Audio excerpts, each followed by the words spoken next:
নমস্কাৰ অসমবাসী ৰাইজ 2024 মই সকলো অসমবাসী ৰাইজকে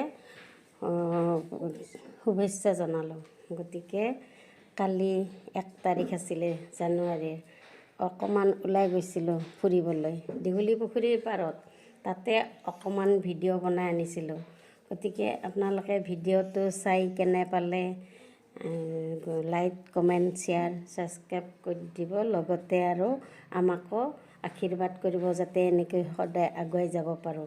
নতুন কৰি শিকিছোঁ ভিডিঅ' কৰিবলৈ। গতিকে ইয়াতে কিবা ভুলভ্ৰান্তিও হ'ব পাৰে। আপোনালোকে যাতে সকলোৱে একো যেন বেয়া কমেণ্ট আৰু বেয়াকৈ যাতে নকয়, ইয়াকে কৈ মই আপোনালোকৰ ওচৰত অনুগ্ৰহ কৰিছোঁ। গতিকে কোৱা অভ্যাসো নাই, নতুনকৈ শিকিছোঁহে। তাতে যাতে আপোনালোকে আৰু একো ভুল নধৰে। ভুল হৈছে যদিও আপোনালোকে আঙুলিয়াই দিব যে এইটো এনেকুৱা নহয়, সেইটো এনেকুৱা নহয়।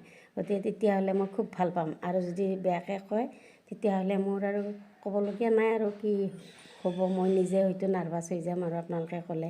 যিহেতুকে মই আগবাঢ়িবৰ কাৰণে অলপ সুবিধা দিব আৰু।